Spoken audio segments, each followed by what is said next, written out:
my YouTube channel. Today I'm here in probably week 8 of lockdown, 7 or 8 of lockdown, and I'm bringing you a mental health video. I want to make sure that I bring out videos during lockdown and not during lockdown, and make it as normal as possible, but my mental health hasn't been great, and I've decided to come away from YouTube for a little bit. I did it a couple of months ago when I was in prep and just needed some time out, and that is fine, but I also want to be there during those times as well, because I think it's needed. So I thought a video about mental health at this time would probably be ideal. I want to make sure that all of you guys are happy, healthy and staying safe the best that you possibly can. Please follow all the social distancing measures, because they are there for you and your safety. Okay, yeah, let's start the video. Today we're talking about mental health, and let's have a little introduction. I've had my hair cut.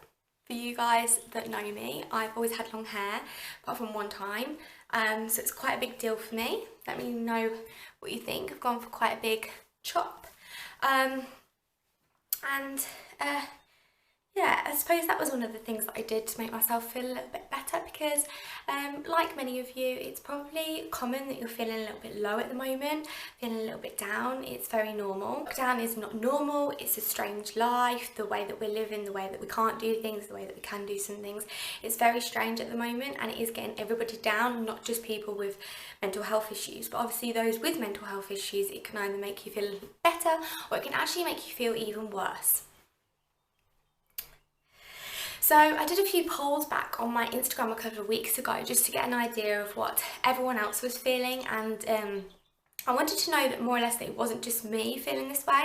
And at the start of the year, I personally, which I'm going to talk about in a minute, my personal experience is that my mental health went downhill probably January time, because of my post-show high, and I've just struggled since probably December, January, February, and then obviously this happened in March, and I think it's kind of added to it. So I wanted to get an opinion from other people that have probably haven't gone from like a low to a high to a low, and that are just dealing with the lockdown lowness as such.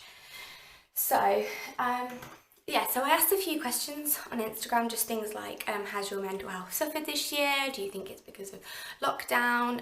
What do you do to like help it? And obviously because of Gym Chicks and me being a personal trainer and in the fitness industry the way that I am, then I did relate it back to, does exercise help? Does eating better help? Does the weather help? Things like this. So we'll start with the first one, which was, does doing exercise affect your mental health? Now for me, it's always been a thing, because I've always done fitness, whether I was a runner or I was bodybuilding. It's always been a thing that I've done, so I wanted to get other people's reports on it. So this person said, exercising is a way to release stress and feel good about myself. It's little accomplishments. And I put, yes, we must feel good about ourselves, because if we appreciate the little things, they're going to go a long way.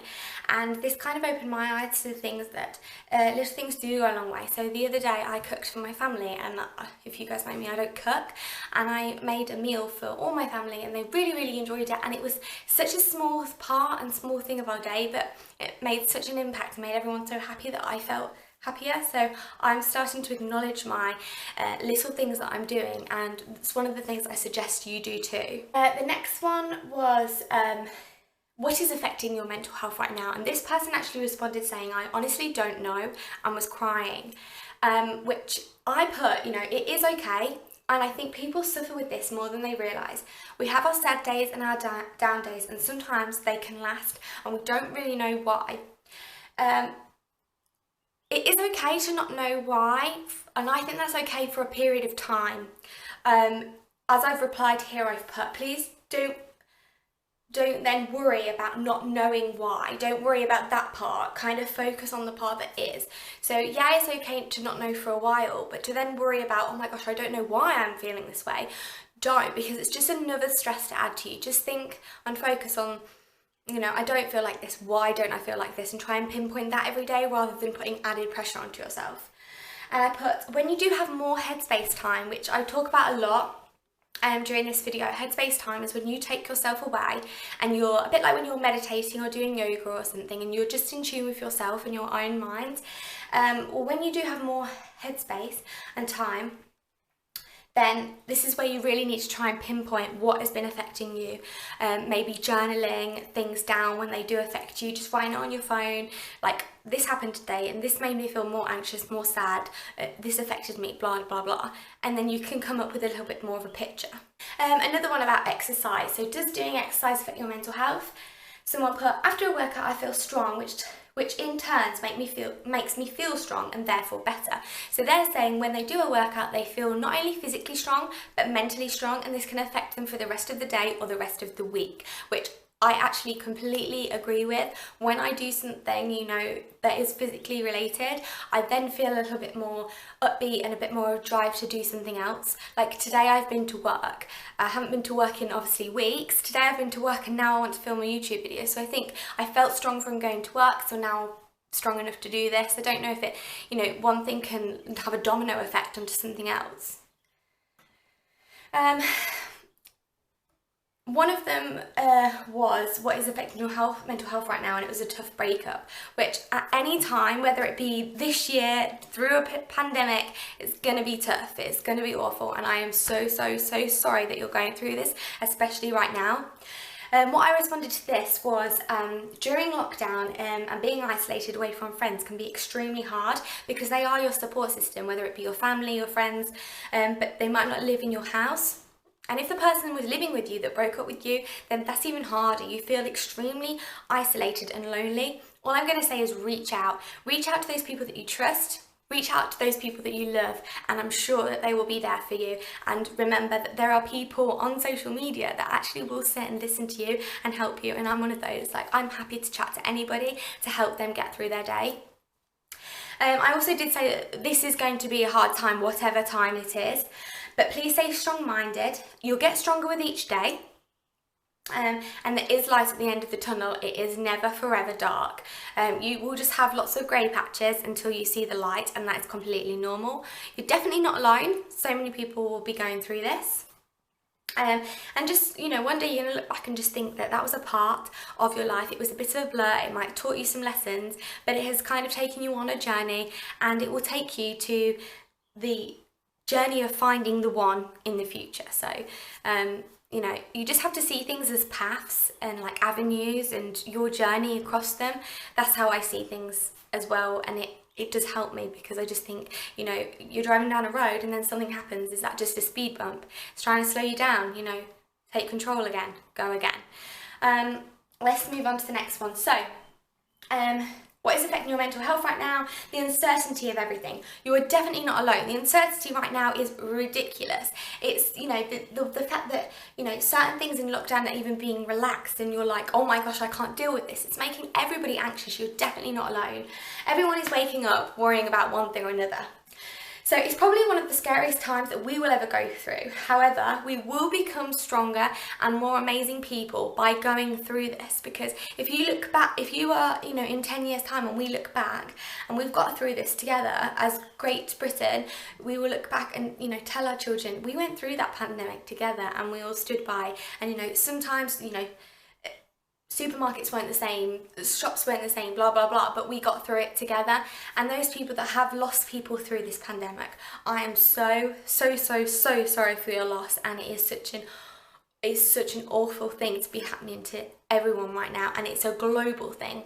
So you just have to remember, not just as a family, not just as a town, but as a country and as the world, we are in unison against this virus. It is, you know, everyone is there for one another. So if you need someone to talk to about the uncertainty, or having lost someone, or this, how scared and anxious you are, then again, you are not alone, because everyone is going through this. Okay, so one person actually replied with a paragraph. My mental health and confidence is linked, which is very common. Exercising helps me feel like I'm achieving something, that I'm being productive and making a difference to myself. I always feel so good after a session because I've got up and I've gone and I've pushed myself to do something that I normally would find too much. So again, a little bit like I said earlier, like I went to work and now I'm able to do this because you've got up and you've done it and you feel like you've accomplished something and you feel so much better and you actually feel happier. There was obviously lots of chemicals behind training and exercise and then related to mental health, like endorphins and serotonin and the release of the chemicals in your brain and how you become like, you know, actually kind of addicted to the feeling that it gives you. But it's also like that mental acknowledgement that you're giving yourself, like I did this, I am strong, I am powerful and I can do it and now I can do something else. The weather, this one I want to talk about to you too as well because it's a lovely sunny day today and I felt happier, I think, because of it. So the weather definitely affects me. I'm so much better when it's sunnier, but I love a rainy day because I can curl up and chill out. Out without feeling obliged to be busy because the weather is nice. That's actually a really good point because I am one of those that if the day is really sunny, I need to be outside, I need to do everything that I've got to possibly do outside to make the most of the weather. And I think that's because of the country that we live in and we don't get much, you know, sun and vitamin D. And then when it comes to the rainy days, I do my indoor jobs or chill and relax at home. And I think that is quite common and it's quite nice to point that out because I think a lot of people will do that. So don't let the weather affect you. You make your choices. So if it is sunny and you want to be outside in the sun, then go outside in the sun. But if you don't, that's okay too. Like, you just do what you want to do. Don't let the weather decide for you. I hope I've made that make sense. Okay, so one of the things that, just before we go through a few more questions, I want to talk about the things that I would probably recommend doing when you are feeling down. So get some sunlight, it does make us feel better. Cleaning, spring cleaning actually really helps. Just cleaning one room at a time actually helps. You feel like you're decluttering your mind as well as decluttering your house. Meditation or yoga, I've just started doing yoga myself. I'm actually really enjoying it and I feel like you relax and get a little bit more in tune with your body as well as your mind. Talk to a friend, talk to someone online, talk to a family member. Talking helps. Work out, go for a walk, go for a bike, go for a swim if you can. Do something that is going to move your body and make those endorphins flow. Read a book. If this works for you, read a book or watch a YouTube video, listen to a podcast. These things that distract your mind from doing the normal overthinking. Listening to music, sometimes this can help me, sometimes it can't. Watching a little bit of telly can be a bit of a distraction. It can also put me in a worse mood, so depending on what works for you. A pamper session, I know girls like to do this, pamper session, drinking some tea or drinking some wine, having a wind down, and just, yeah, relaxing and treating yourself, a bit like what I did with my hair. Having a little haircut and a little mask on it, it's made me feel so much better. Okay, so one was really liked your questions on the mental health. I think this is a situation where everyone is struggling. I'm also recovering from, I'm not going to disclose what she's recovering from, but she's finding social media can be quite cruel, other people's words can be quite cruel, and if you're isolated from people, you're in your own thoughts and it can make it very difficult. That is very true, because at the moment we aren't distracted and we aren't doing things and we aren't going to work and we aren't seeing people, we are in our own thoughts a lot more, and I think that's probably what's actually making it worse. It's not necessarily that it's, you know, oh my gosh, we are in lockdown. It's the idea of being stopped from doing those things and you don't know when the end is. I think if people knew, you know, okay, by so many months you're going to know that you're getting on a plane and going on holiday, then you'd probably be okay, because there's like an end date. I think it's a little bit like when you get up on a Monday morning and say you're not really in love with your job, you know that it ends on a Friday, or, you know, the coming weeks, you know it's going to end. And I think with this we don't have an end date, so our minds are actually in overdrive. This person has also said she thinks it's really good to write things down. So one of the things that could also help is journaling. So writing things down, writing your emotions down, like I said, noting something on your phone just to, you know, find out what it really is that's triggering and going on in your brain. Oh, so some of the things that people are struggling with. So just to make you feel less alone in this moment, these are the people that these people sent in things that they're struggling with. So someone said struggling with not being able to see their mum, struggling with no gym, not seeing family, not seeing friends, having weekends really alone, and no work. Oh wow, this one's tough. This one's a stress. They're finding it a stress, and worry of losing a family member, like the fear of that is horrible to be living with.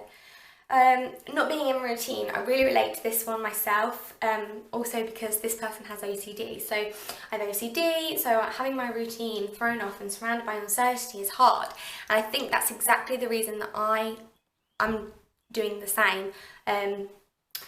Not seeing my friends, lockdown has made me realise I really need human contact. This is amazing because you have actually already understood exactly what you think you need and what you love, and that's good to be so in tune. Like when you come out of this, you're going to be never want to, say no to anything. You're going to be like, actually no, I know that I need that.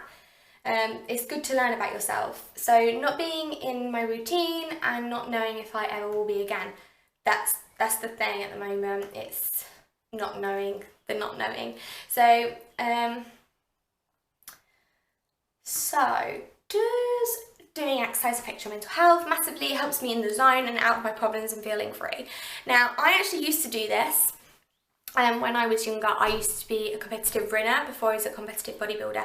And if I was stressed or upset, I would go for a run. And a lot of those runs would be ran on literally anger or being upset, the adrenaline, and a lot of the time those runs would become PBs. They'd become really good runs. But I actually, as well as physically running, I knew that I was running away from the problem or the thing that had made me upset, and I didn't find myself addressing the issue. I do find exercise and running is, it's very much me time and escapism, definitely. But don't let it be that running away from your issues. Do deal with your issues and use that as a stress relief, not running away and hiding from those issues.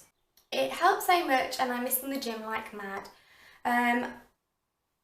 This person was missing the gym, as in missing coming to me as Gym Chicks, and I just put, I know what you're doing, what you can at the moment with your home workouts, and if that's you and you're missing the gym, try and get your home workouts in, your little runs, your little walks, your cycles, whatever you can, because that will make you feel better and the days will pass. And just remember that you will be back. The gym isn't going anywhere. Actually, the gym's staying there and it's as good as new. And once you get back in the gym, remember that you are going to feel so good, so motivated and so buzzed that all your PBs are going to be smashed. Your motivation is going to skyrocket. Your gym sessions are probably going to be better than ever. So just think that there is a time and it will come and it is not forever. Okay, next one's exercise again. Helps me release stress, plus allows me to eat without guilt. Demons won't win. Okay, so I put, I hope you're doing okay doing at this time. Releasing stress is amazing. Eating without guilt, this concerned me slightly. That's something to think about. We don't go to the gym so that we can eat. Our bodies need to eat even if we don't go to the gym. By going to the gym, we may need more, but it doesn't mean we just need some, because we need some anyway. So it may mean that we need more. We get more hungry, we need more protein, we may need more carbohydrates, blah, blah, blah. So we go to the gym to help our bodies and our minds, and food is always there, gym or not. So you need the food whether the gym is there or not. Food is fuel for life and not just if you go for the gym. So that is one that I would suggest looking at if, that was you that sent that one in. I would definitely think about that. I think that might be something that you need to just think about a little bit more. So there are a few things that I wanted to discuss on people's parts and give a little bit of advice on. So my mental health, let's talk about this. So I want to be relatable as much as possible.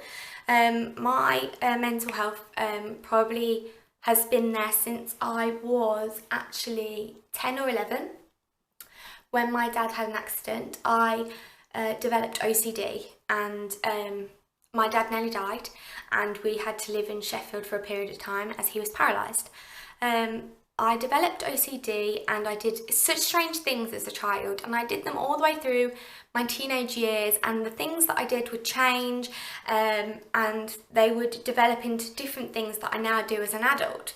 Now, for those that know a little bit more than about OCD, is that OCD is not all about cleanliness. It's not all about, oh, I need, you know, all the tins the right way round in the cupboard, or you need all the towels straight and stuff. It's not necessarily to do with tidiness, neatness, or cleanliness. Let's just put that out there.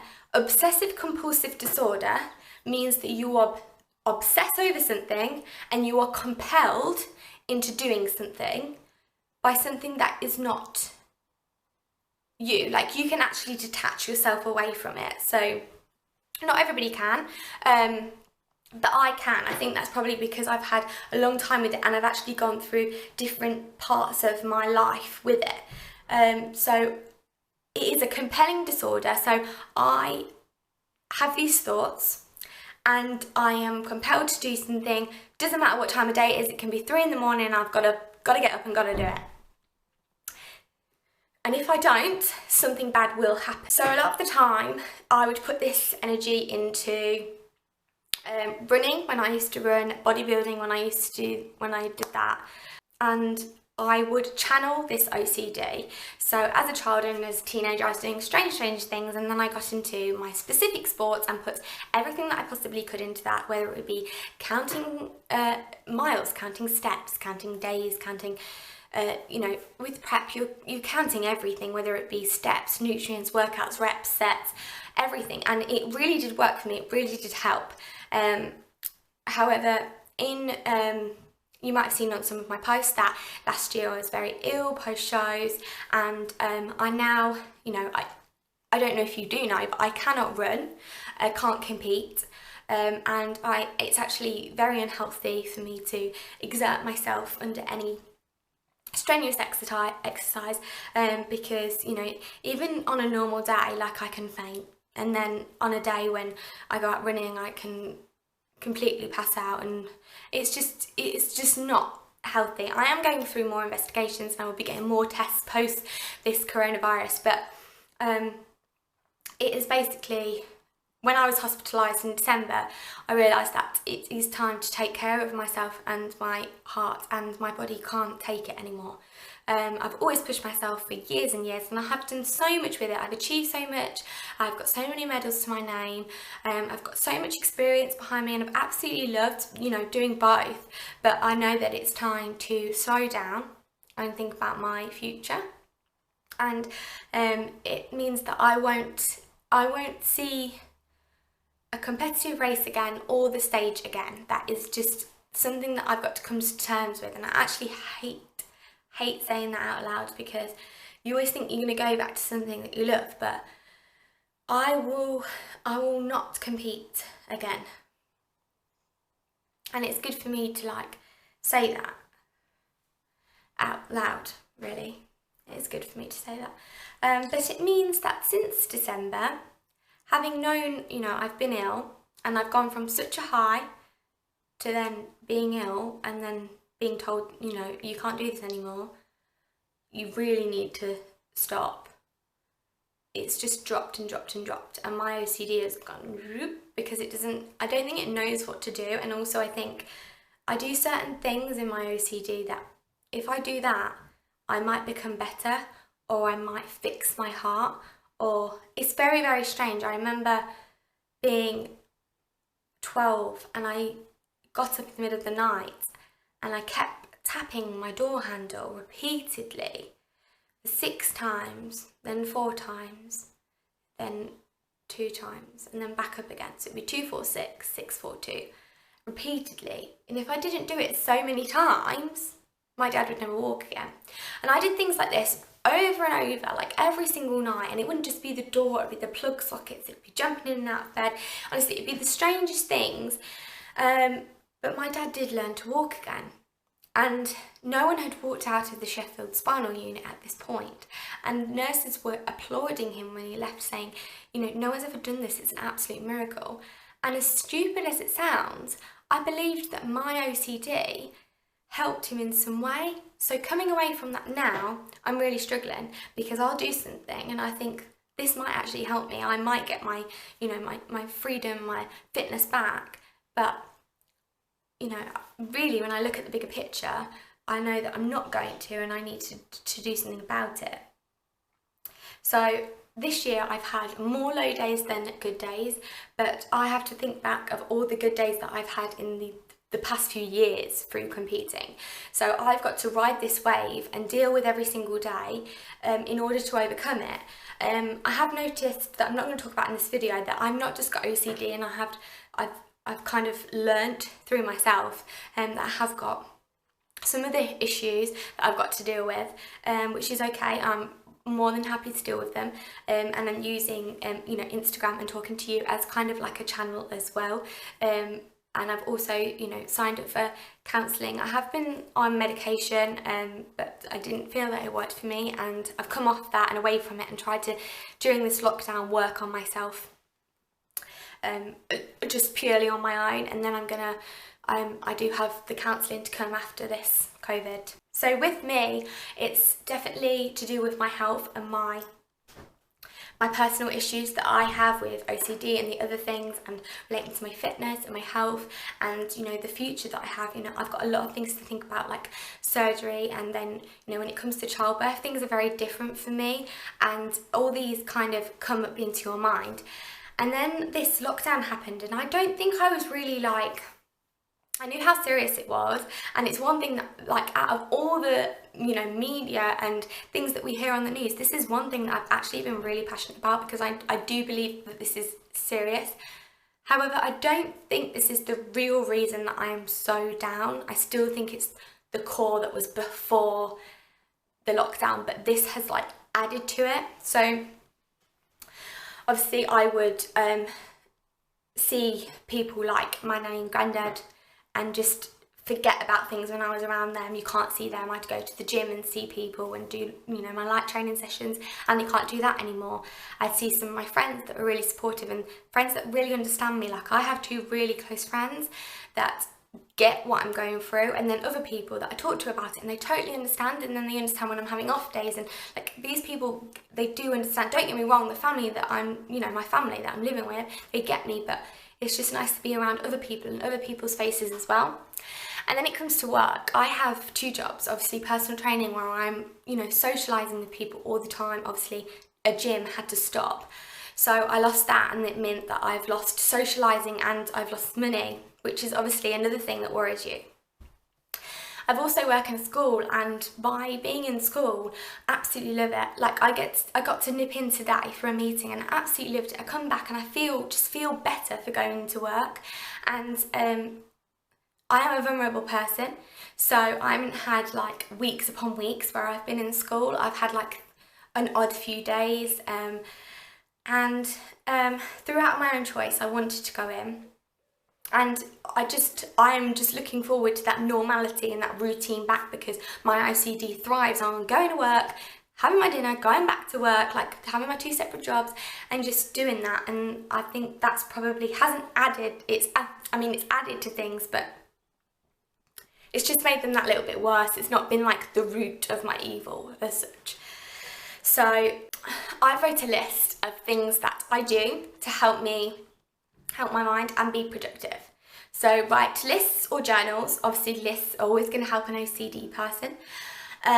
Using social to be accountable. So using your stories, like I did with asking and talking to other people. Do this, talk, interact.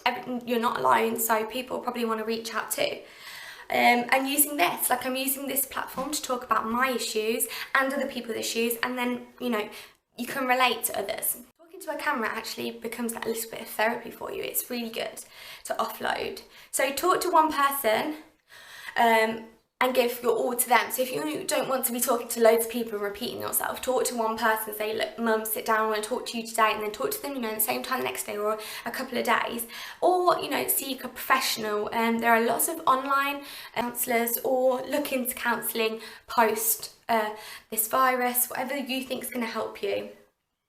Now, one thing I'm not going to say is get up early if you want to sleep in. If you want to sleep in, do. With my heart condition, I could sleep for 12, 14 hours, no disruptions. It's amazing. I obviously need it. So getting up early for me is not one of those things that I'm gonna jump for. I'm not gonna be like, no, I wanna get up, I wanna get out of bed and get all my jobs done when I haven't got anything else to do.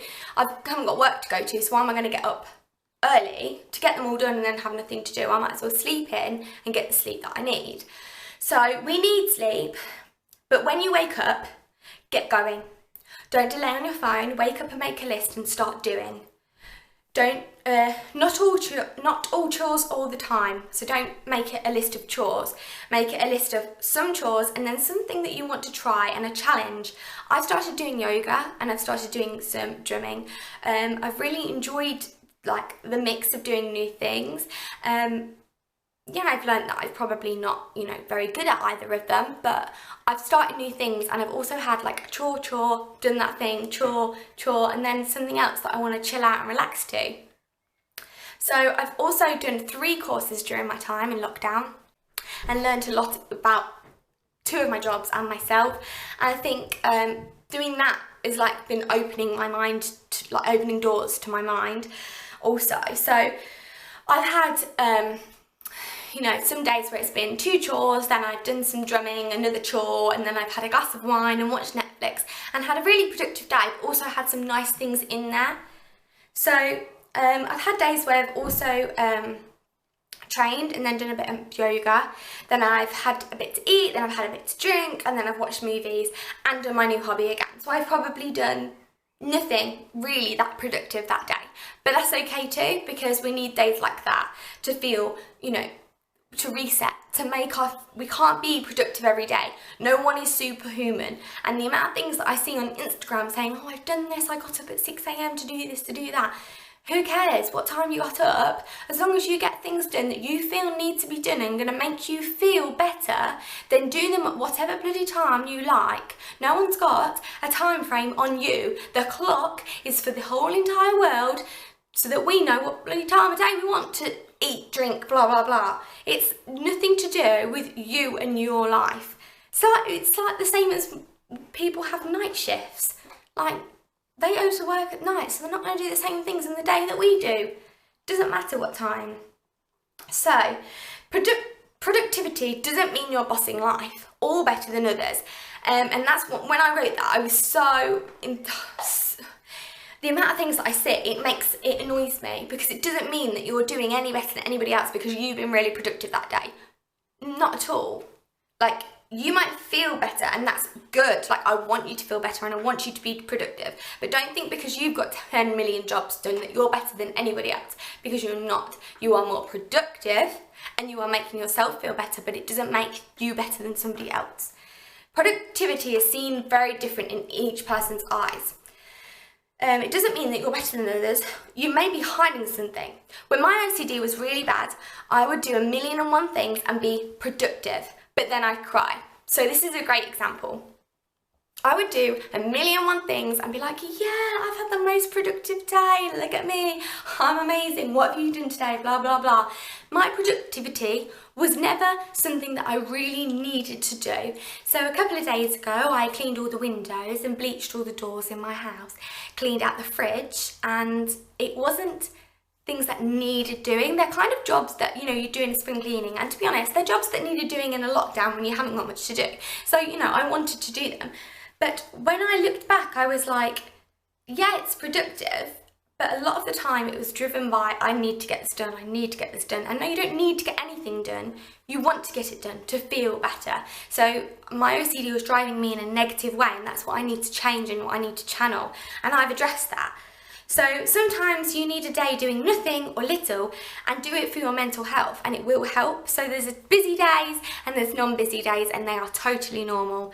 Meditation and yoga has really helped me. Work has helped me. I've done an online course to help.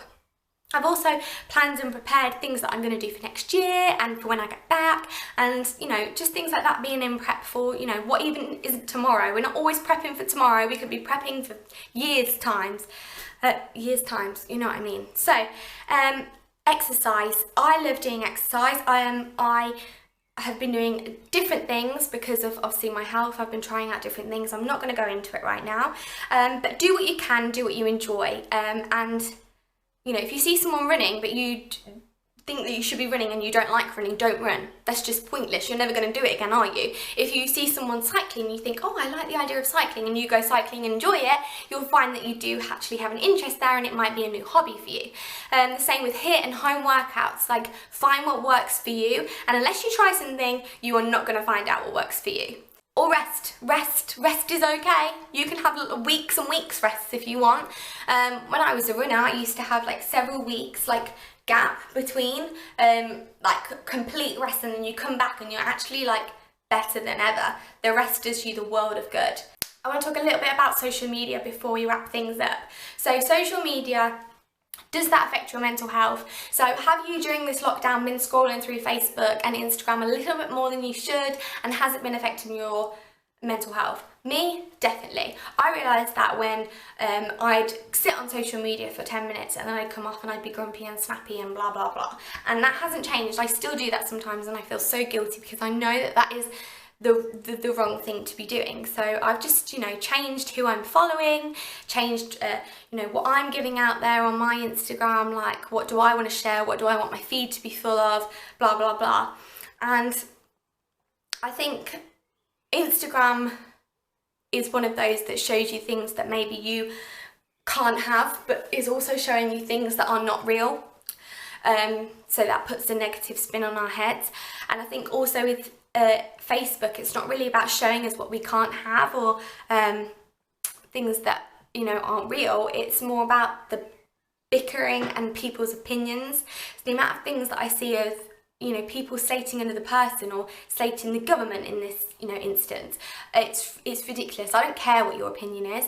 You know, Facebook should be there to show and tell positive things. For me, I definitely put up a lot of pictures and I get a lot of comments and a lot of interaction on my pictures because that is things that people want to see. They want to see what you're doing, if you're having fun, you know, how are you dealing with your lockdown. You know, the other night my status was I'm cooking for the family, wish them luck, stay tuned for pictures. And I put up pictures of my home cooked Nando's that I did, and everybody was interested because you can't go to Nando's right now. So yeah, they want to see what you're doing. But I'm never going to sit there and go, well, oh, you're so-and-so shouldn't do this because so-and-so. No, they shouldn't be doing that. But who's going to listen to me? And no one's going to listen to you either. And the thing is, we are surrounded by people having their own opinions because of these platforms have given them these opinions, given them the position to voice their opinions, when really they should just kind of keep them to themselves because they're just going to cause you to then think about things. I remember seeing that post and thinking, oh my gosh, are they really doing that? Blah, blah, blah. And I spent, you know, that evening researching what so-and-so was going to do, and I just think it shouldn't have bothered me because it's just a normal person. They're not the queen, they're not making decisions. So just choose who you follow and who you listen to on social media. Okay, so I'm going to wrap it up there. Thank you for tuning in today, guys. I hope this helped you and made you think a little bit more about your mental health, and you know, you're not alone. And please leave comments below, we can have a chat. Please like and please subscribe. I'm going to do a lot more mental health videos and surround some more content around that because I am very passionate. Like, my job is a personal trainer and I do care about people's physical well-being, but I also care about their mental health a lot, and I feel like this is becoming a little bit more of a passion of mine. So I'm going to talk about it a lot more. Please follow my Instagram, I'll put the handle down here, for more quotes and inspirational content and talking about mental health, because it's something that we shouldn't shy away from, whether we're female or male, you know, old, young, blah blah blah. We're all suffering, but we're all in this together. So thanks for tuning in and see you in the next video, guys. Stay safe.